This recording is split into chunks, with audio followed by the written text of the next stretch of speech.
wabarakatuh. Waalaikumsalam warahmatullahi wabarakatuh. Alhamdulillahil qail. A'udzu billahi samil alimi minasyaitonir rajim. Inna rahmatallah qaribum minal muhsinin. Wa qala aidan innallaha yuhibbul muhsinin.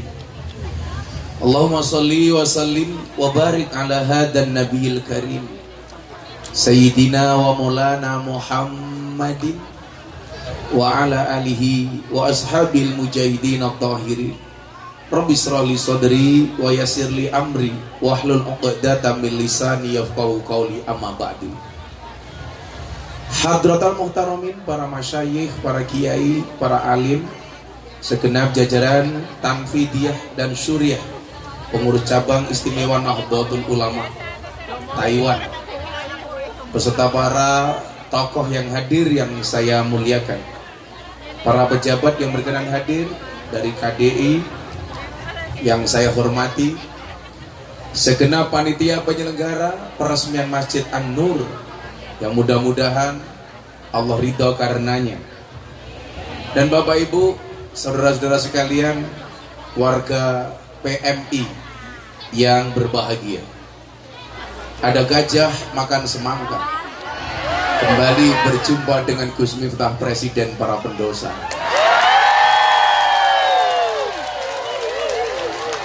Makan roti, minumnya susu. Hai anak PMI, I love you.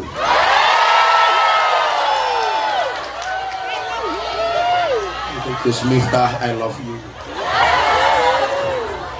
Bila dukun mampu membunuh tanpa menyentuh, yakinlah Gus Miftah mampu membuatmu rindu tanpa harus bertemu.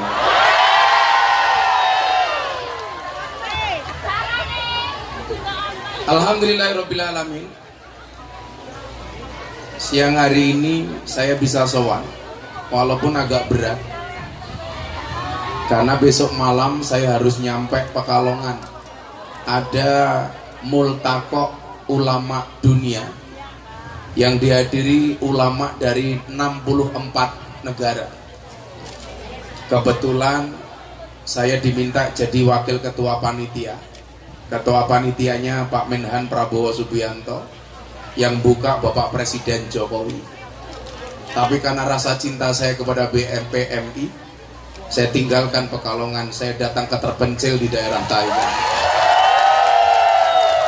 Saya pikir sekian kali saya ke Taiwan, kayaknya ini sih paling disit, desa bingit.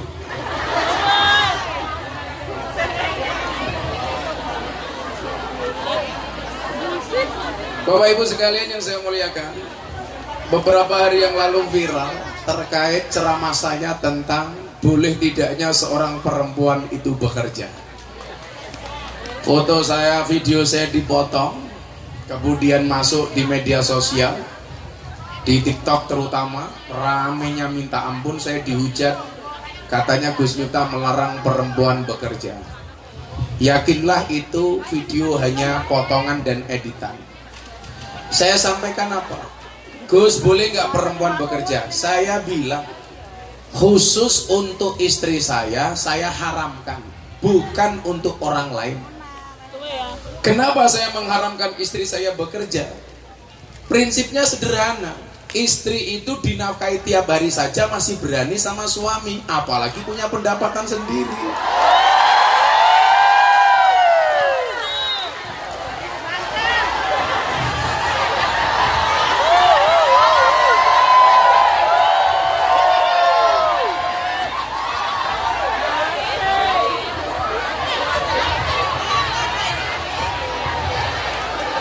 Suami bekerja sebagai PMI saja di Indonesia, malah istrinya cari-cari sendiri.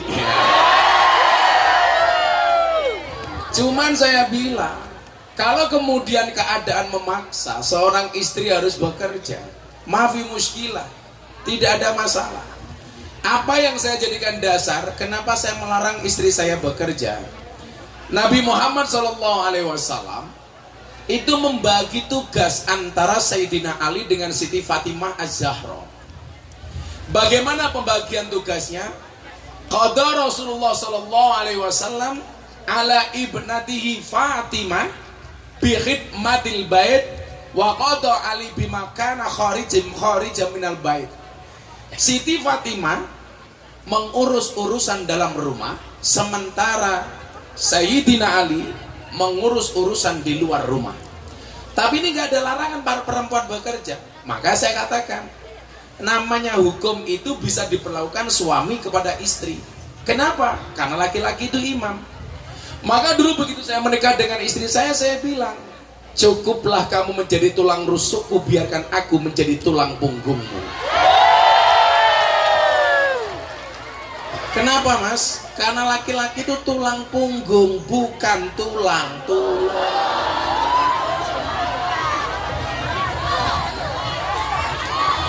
Maka kemudian saya pahami betul, perempuan itu tidak boleh dikasari, tidak boleh dikerasi, tapi juga jangan terlalu lebay dengan istri. Kenapa? Kebetulan Allah ciptakan perempuan itu dari tulang rusuk bagian kiri, bukan bagian kanan. Kenapa perempuan tidak diciptakan dari tulang kaki? Supaya tidak diinjak-injak oleh laki-laki. Kenapa perempuan tidak diciptakan dari tulang kepala? Supaya tidak nginjak-nginjak laki-laki.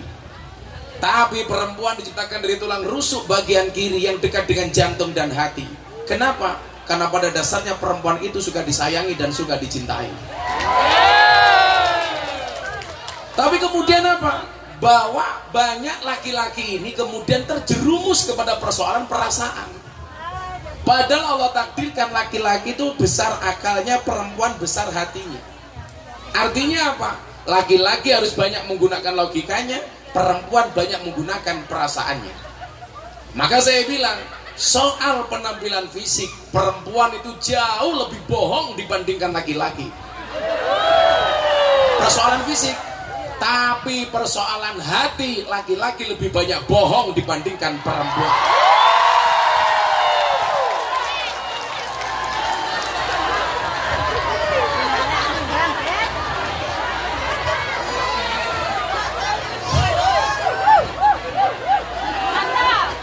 Kalau persoalan fisik, perempuan jauh lebih banyak bohong dibandingkan laki-laki.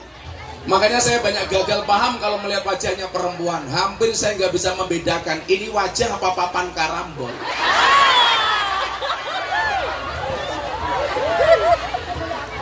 Makanya kalau dilihat dari sini banyak mbak-mbak kipas-kipas. Itu bukan karena takut panas, tapi karena takut bedaknya luntur. Itu Mbak Fataya dari depan tadi nutup mulut. Saya pikir malu, ternyata pamer gelang.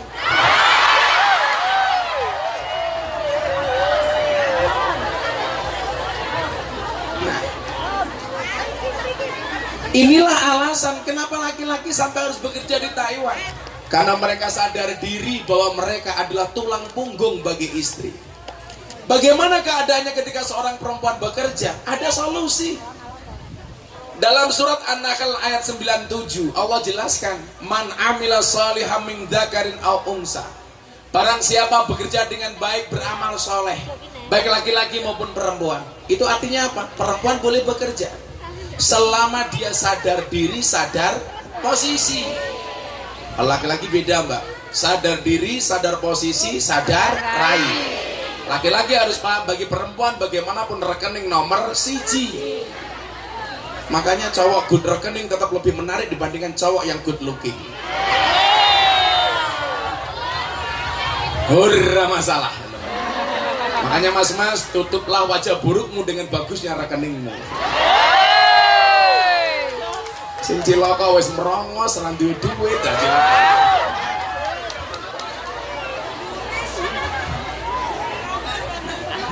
Berarti apa? Man amila sholihan min dzakarin aw unsa. Laki-laki boleh bekerja, perempuan boleh bekerja. Makanya saya bilang fatwa saya itu khususiyah. Saya sebagai imam kepada istri. Contoh, saya memberikan fatwa kepada istri saya. Dari awal pernikahan saya bilang, saya sebagai imam mengharamkan istri saya sebagai makmum untuk membuka HP saya. Boleh wong lanang kok. Tapi saya juga kemudian apa? Konsisten. Ketika istri percaya tidak buka HP saya, maka saya tidak menggunakan HP saya untuk hal-hal yang diinginkan, yang tidak diinginkan.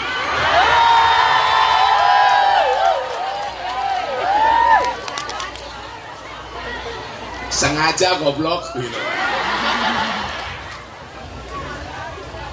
Jadi nggak ada istilahnya istri saya berani buka HP saya, itu nggak berani, karena dari awal komitmennya apa? Saya juga tidak pernah buka HP saya, sehingga sama-sama percaya. Kan kita kadang-kadang enggak di kamar berdua suami istri, sing lanang chatting sopo, sing wedok chatting sopo, sing wedok buka opo, sing lanang buka opo, sing wedok buka pengajian, sing lanang buka konten jilbaban ngemut es krim.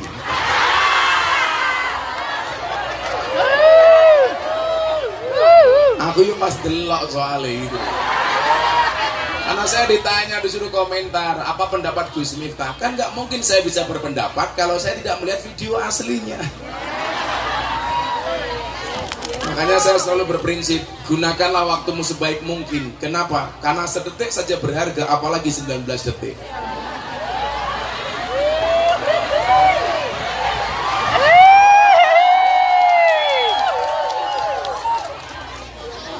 Saya nggak punya versi 1 menitnya, belum dapat.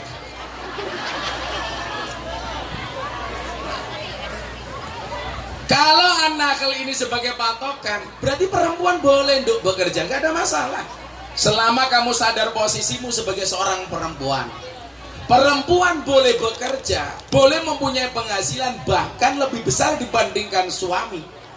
Kalau dia paham posisi, bagaimanapun saya ditakdirkan sebagai seorang istri. Kenapa kok istri harus bekerja? Jawabannya sederhana. Karena suami itu hanya titipan. Kalau tidak diambil Allah, minimal diambil mantan. Bene cangkeme bene iki. Bene. Maka Mbak bekerja saja. Tapi memang banyak kejadian di Jakarta, keluarganya itu hancur gara-gara istrinya merasa lebih banyak penghasilan dibandingkan suami. Maka kemudian dia berani semena-mena dengan suami. Itu yang tidak boleh. Cangkeme Mbak, rumana Mbak.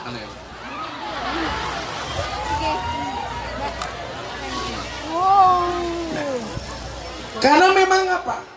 Derajat laki-laki itu bekerja, Mas. Wa quli amalu fasayarallahu amalakum wa rasuluhu wal mu'minun. Wong lanang kerja, maka Allah akan melihat pekerjaanmu, maka Allah akan memperhatikanmu. Wis wong lanang ora gelem kerja, ingah-ingi, kluntang-kluntung, papoh, turu-turu.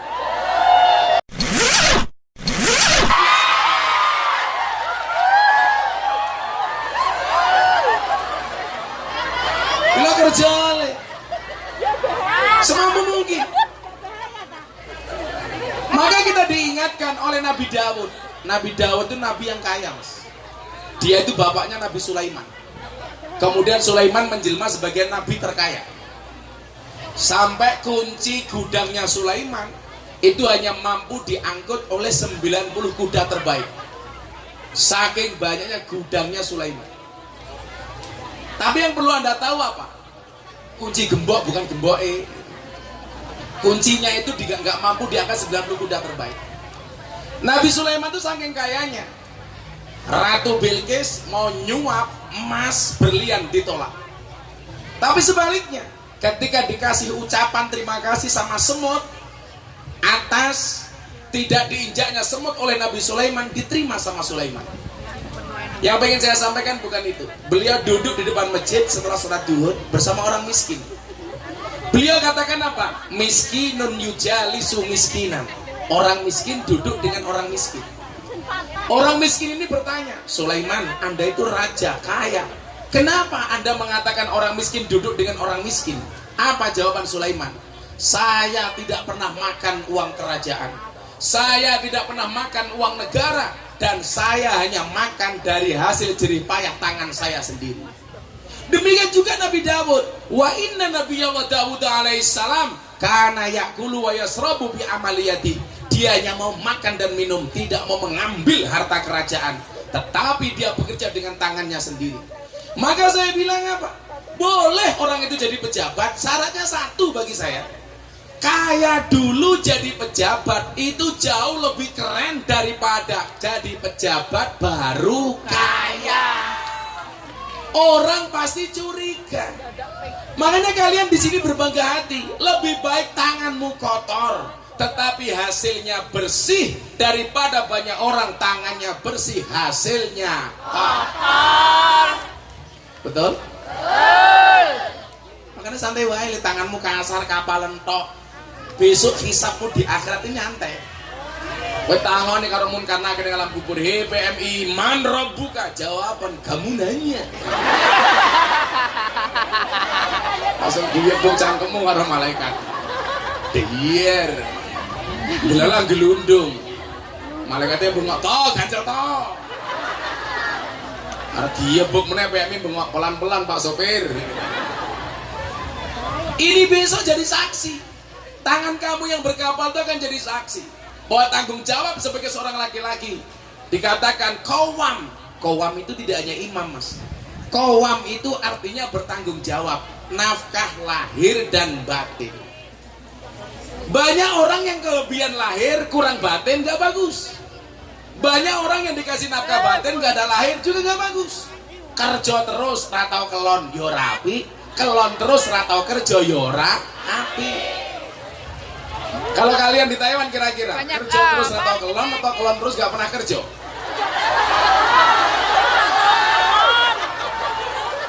Kerja terus ora tahu.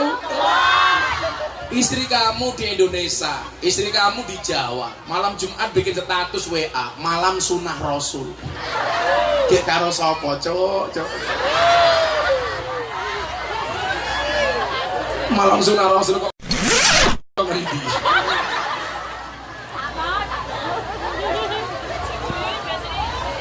Masa kelon kok di transfer? Gue bayinya mateng di download. Nah, berarti apa? Kehormatan seorang itu ya bekerja. Wa guli malu kerja. Itulah kemudian yang dicontohkan oleh Nabi.